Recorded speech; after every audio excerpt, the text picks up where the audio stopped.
ചെമ്പനീർപ്പൂ സീരിയലിൻ്റെ വരാനിരിക്കുന്ന episode review വിശേഷങ്ങളിലേക്ക് എല്ലാവർക്കും സ്വാഗതം. ഇന്നലെ നമ്മൾ അപ്ലോഡ് ചെയ്തിട്ടുണ്ടായിരുന്നത് രേവതി വീട്ടിൽ നിന്ന് ഇറങ്ങിപ്പോകുന്നതാണ്. സച്ചി വന്ന് വിളിച്ചാൽ മാത്രമേ ഇനി രേവതി തിരിച്ചു വരൂ എന്നുള്ളൊരു വാശിയിലാണ് ഇറങ്ങിപ്പോകുന്നത്. ആ എപ്പിസോഡ് ആരെങ്കിലും കാണാത്തവരുണ്ടെന്നുണ്ടെങ്കിൽ ഞാൻ കമൻറ്റ് ബോക്സിൽ അത് എപ്പിസോഡ് പിൻ ചെയ്യാം കേട്ടോ. തുടർന്ന് നമ്മുടെ സച്ചിയാണെന്നുണ്ടെങ്കിൽ ശ്രീകാന്തിനെ അന്വേഷിച്ചിട്ട് റെസ്റ്റോറൻറ്റിലേക്ക് പോവാണ്. എവിടെയാണ് അവൻ, ഇറക്കി വിടണ എന്നൊക്കെ പറയുമ്പോഴേക്കും അവിടുത്തെ ഒരു സ്റ്റാഫ്, സർ എന്തൊക്കെയാണ് ചെയ്യുന്നത്? സർ, റെസ്റ്റോറൻറ്റിൽ കസ്റ്റമേഴ്സ് ഉണ്ട്, ദയവ് ചെയ്തിട്ട് പുറത്ത് പോകണം. നീ അവൻ്റെ അടുത്ത് ഇറങ്ങി വരാൻ വേണ്ടി പറ.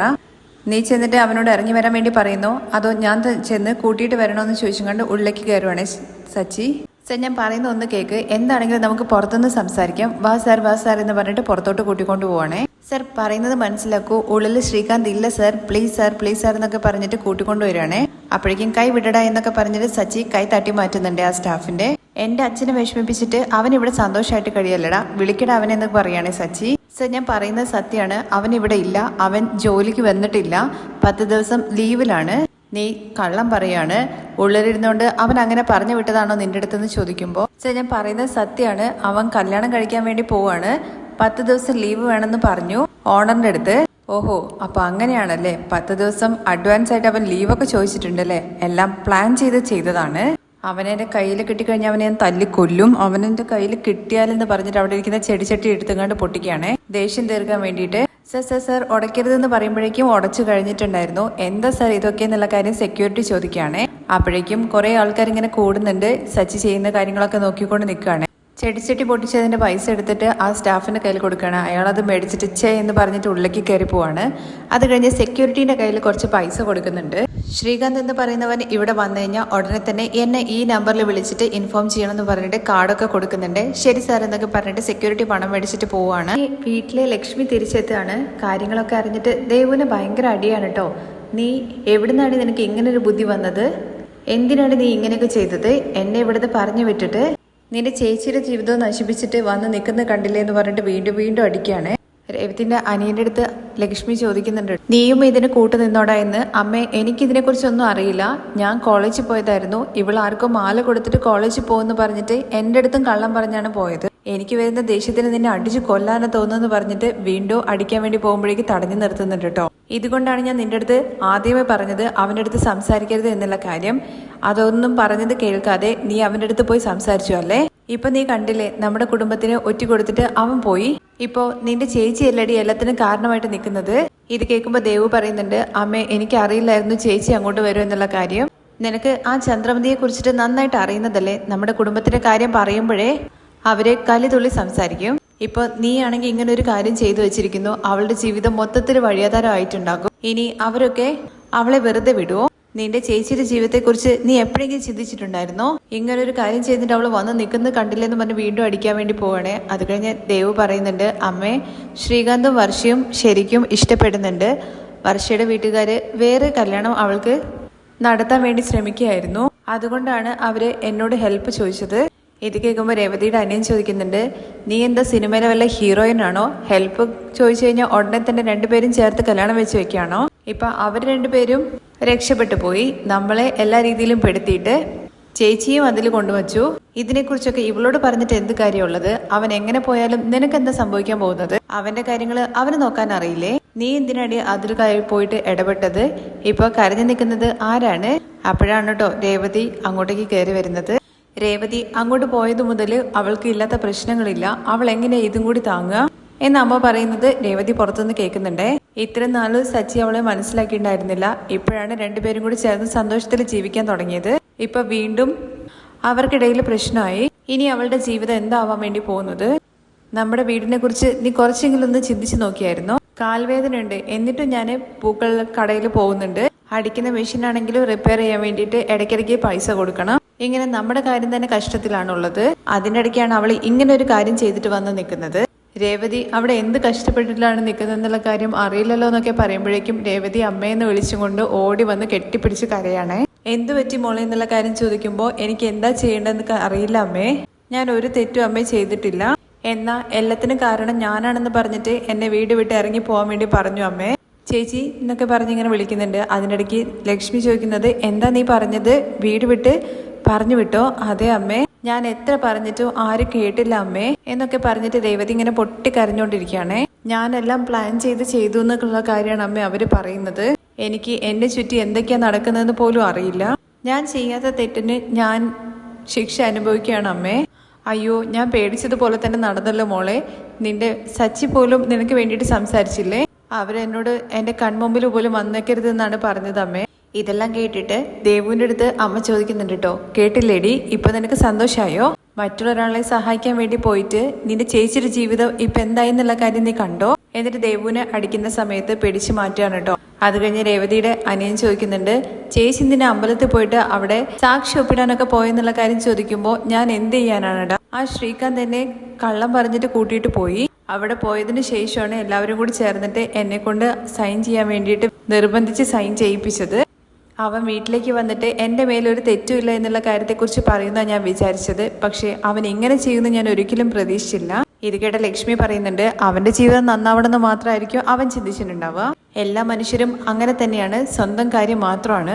ഇത് കേട്ട രേവതി പറയുന്നുണ്ട്, അമ്മേ ഞാൻ ഒരിക്കലും അങ്ങനെ വിചാരിച്ചിട്ടില്ലല്ലോ. എല്ലാവരും നന്നായിട്ട് ഇരിക്കണമെന്ന് മാത്രമാണല്ലോ ഞാൻ വിചാരിക്കുന്നത്.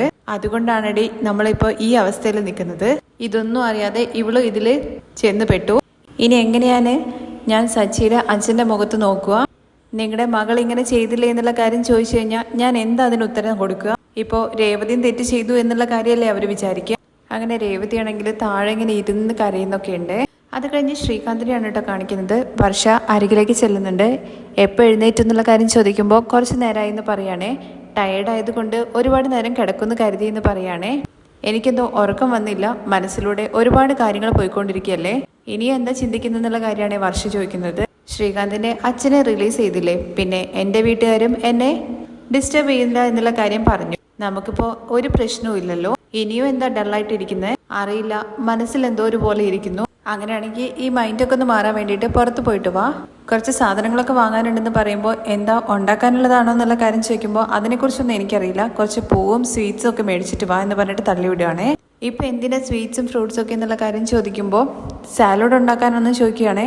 അതെ, സാലഡും സ്വീറ്റ്സും ഐസ്ക്രീം ഒക്കെ ഉണ്ടാക്കാൻ വേണ്ടിയിട്ടോ. ഒന്നും അറിയാത്ത പോലെ സംസാരിക്കരുത് എന്നുള്ള കാര്യം വർഷ പറയുമ്പോൾ സത്യമായിട്ട് പറയുകയാണ്, എനിക്കറിയില്ല, എന്തിനാന്ന് വെച്ച കാര്യം പറ. കല്യാണം കഴിഞ്ഞിട്ട് എന്തിനാ ഇതൊന്നും വാങ്ങുന്നതെന്നുള്ള കാര്യം നിനക്ക് അറിയില്ലേ? ഇത് കേൾക്കുമ്പോൾ ശ്രീകാന്ത് ഒന്നും മിണ്ടാതെ വന്നിട്ട് ഇരിക്കുകയാണേ. നീ എന്താ ഒന്നും മിണ്ടാതെ വന്നിരിക്കുന്നത്? കല്യാണം കഴിഞ്ഞിട്ട് നമ്മുടെ പാരൻസ് ചെയ്യേണ്ട കാര്യങ്ങളൊക്കെ ഉണ്ട്, പക്ഷെ അവർ നമ്മളെ മൈൻഡ് ചെയ്യുന്നില്ലല്ലോ. അതുകൊണ്ട് നമ്മൾ തന്നെ നമ്മുടെ കാര്യങ്ങൾ നോക്കണം. നമ്മളെ ഹാപ്പി ആയിട്ടിരിക്കാൻ വേണ്ടിയിട്ട് എന്താണോ വഴി അത് നമ്മൾ തന്നെ ചെയ്യണമല്ലോ. ഇന്നത്തെ ദിവസം നല്ലതാണോ ചീത്തതാണോ എന്നൊന്നും എനിക്കറിയില്ല, പക്ഷേ നമുക്ക് ഇഷ്ടപ്പെടുന്ന ആളുടെ കൂടെ നിൽക്കുന്ന ദിവസം എല്ലാം നല്ലതാണ്. എല്ലാം സമ്പ്രദായം പോലെ തന്നെ നടക്കണമല്ലോ. ഈ സീരിയൽ ഡബിങ്ങിൻ്റെ ഇടയ്ക്ക് എനിക്കറിയാം എന്തൊക്കെയാണ് സമ്പ്രദായങ്ങൾ എന്നുള്ള കാര്യങ്ങളെക്കുറിച്ചൊക്കെ. ഇന്ന് നമുക്ക് സ്പെഷ്യൽ ആയിട്ടുള്ള ഡേ ആണ്, മനസ്സിലായോ മിസ്റ്റർ ഹസ്ബൻഡ്? നീ പോയിട്ട് മേടിച്ചിട്ട് വാ എന്ന് പറയുമ്പോൾ ഇല്ല വർഷ, എൻ്റെ മാരേജിനെ കുറിച്ച് ചിന്തിക്കുമ്പോൾ ഞാൻ വളർന്ന് വലിയൊരു ഫാമിലിയിലാണ്. അവരെല്ലാവരും എൻ്റെ കൂടെ ഉണ്ടാവുന്ന വിചാരിച്ചത്. എന്നാൽ അവരാരും ഇല്ലാതെയാണ് എൻ്റെ മാരേജ് നടന്നത്. എൻ്റെ അച്ഛൻ്റെയും അമ്മേൻ്റെയും ബ്ലെസ്സിങ് പോലും നമുക്ക് കിട്ടിയിട്ടില്ല. അത് നമ്മുടെ മിസ്റ്റേക്ക് അല്ലല്ലോ എന്നുള്ള കാര്യം വർഷ ചോദിക്കുമ്പോൾ നമ്മൾ തെറ്റ് ചെയ്തിട്ടില്ല എന്നുള്ള കാര്യം പറയരുത് വർഷേ. നമ്മൾ സ്നേഹിച്ചു, കല്യാണം കഴിച്ചു, പക്ഷേ നമ്മൾ കാരണം ഏട്ടത്തി പ്രശ്നത്തിലായിരിക്കുകയാണ്. അവരെ നമ്മുടെ വീട്ടിലുള്ള എല്ലാവരും കൂടി മോശപ്പെടുത്തിയിട്ട് നമ്മുടെ കല്യാണം കഴിപ്പിച്ച് വിട്ടത് അവരാണെന്നുള്ള രീതിയിലാണ് പറയുന്നത്. ഓൾറെഡി ഏട്ടത്തിക്ക് വീട്ടിൽ ഒരുപാട് പ്രശ്നങ്ങളുണ്ട്. ഇപ്പോൾ ഞാൻ കാരണം കൂടുതലായിട്ട് എഫക്റ്റ് ആയിരിക്കുകയാണ്. സച്ചിയേട്ടനും എൻ്റെ അമ്മയൊക്കെ അവരെ എന്ത് രീതി സംസാരിക്കും എന്നുള്ള കാര്യം എനിക്ക് നന്നായിട്ട് അറിയാം. അവരുടെ ലൈഫ് എന്താവാൻ വേണ്ടി പോകുന്നു എന്ന് എനിക്കറിയില്ല എന്ന് പറയുമ്പോൾ വർഷ പറയുന്നുണ്ട്, നമ്മൾ മനഃപൂർവ്വം അവരെ ഒന്നും ചെയ്തതല്ലല്ലോ. അവരുടെ ബ്ലെസ്സിങ്ങെങ്കിലും നമുക്ക് കിട്ടട്ടെ എന്ന് കരുതിയിട്ടല്ലേ നമ്മൾ ഏട്ടത്തിയുടെ അടുത്ത് അമ്പലത്തിലേക്ക് വരാൻ വേണ്ടി പറഞ്ഞത്. അൺഫോർച്ചുനേറ്റ്ലി അത് അവർക്ക് വലിയൊരു പ്രോബ്ലമായി. എന്തൊക്കെയാണെന്നുണ്ടെങ്കിലും എൻ്റെ മനസ്സിലൊരു ഹാപ്പിനെസ് ഇല്ല, എന്തോ ഒരു കുറ്റബോധം ഉള്ളിൽ കിടക്കുന്നുണ്ട്. എൻ്റെ അച്ഛൻ ആരെയും മനസ്സുകൊണ്ട് പോലും നോക്കില്ല. അങ്ങനത്തെ എൻ്റെ അച്ഛൻ ഞാൻ കാരണം ജയിലിൽ വരെ പോകേണ്ടി വന്നു. നമ്മുടെ ഈ കല്യാണം എത്ര പേരെ ബാധിക്കുമെന്ന് ഞാൻ ഒരിക്കലും പ്രതീക്ഷിച്ച പോലുമില്ല. അപ്പൊ നമ്മുടെ കല്യാണം നടക്കാൻ പാടില്ലായിരുന്നു എന്നാണോ നീ പറയുന്നത്? അങ്ങനെ പോയിട്ടുണ്ടായിരുന്നെങ്കിൽ പിന്നെ 2 ദിവസത്തിനകം എൻ്റെ ആ ജോക്കറിന് കൂടെ കല്യാണം കഴിച്ച് വിട്ടേനെ. അപ്പൊ നീ സന്തോഷമാവുമായിരുന്നോ? എങ്ങനെ നോക്കിയാലും ഒരു പ്രോബ്ലം എന്തായാലും വരും. അറ്റ്ലീസ്റ്റ് ഇപ്പൊ നമ്മൾ രണ്ടുപേരും ഒന്നായില്ലേ, അതോർത്തിട്ട് നീ സന്തോഷിക്കേ. അത് പിന്നെ വീട്ടിലെന്ന് ശ്രീകാന്ത് പറയുമ്പോൾ വീട്ടിൽ പ്രോബ്ലം ഉണ്ട്, ഇല്ലെന്ന് ആരാ പറഞ്ഞത്? ഇതൊന്നും ഒരുപാട് കാലം നീണ്ടു നിൽക്കില്ല. ഇപ്പോൾ ന്യൂസ് ചാനലിനെ കുറിച്ചിട്ടൊന്ന് ചിന്തിച്ചു നോക്ക്. രാവിലെ ഒരു കാര്യത്തെക്കുറിച്ച് പറയും, ഈവനിങ്ങിൽ മറ്റൊരു കാര്യത്തെക്കുറിച്ച്. ഒരു നാട്ടിൽ നടക്കുന്ന പ്രശ്നം ഒറ്റ ദിവസം കൊണ്ട് എല്ലാവരും മറക്കുന്നു. വീട്ടിൽ നടക്കുന്ന പ്രോബ്ലംസും അങ്ങനെയൊക്കെ തന്നെയാണ്.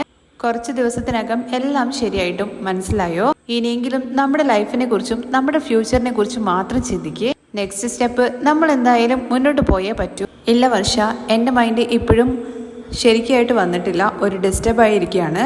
ഈ സമയത്ത് നമുക്കിടയിൽ എന്ന് പറഞ്ഞ് ശ്രീകാന്ത് നിർത്തുമ്പോൾ വർഷ പറയുന്നുണ്ട്, ഇന്ന് നമുക്കിടയിൽ ഒന്നും വേണ്ട എന്നല്ലേ നീ പറയുന്നത്? അതിന് നീ എന്തിനാ മടിക്കുന്നത്? ഇന്ന് വേണ്ടെങ്കിൽ മറ്റൊരു ദിവസം ആക്കാം.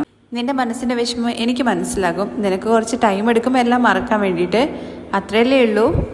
ഞാൻ ഓക്കെയാണ് എന്ന് പറഞ്ഞ് വർഷ പോകുന്ന സമയത്ത് ശ്രീകാന്ത് സോറി പറയുന്നുണ്ട്. നീ എന്തിനാ എന്നോട് സോറി പറയുന്നത്? എനിക്ക് ഭയങ്കരമായിട്ട് വിശക്കുന്നുണ്ട്.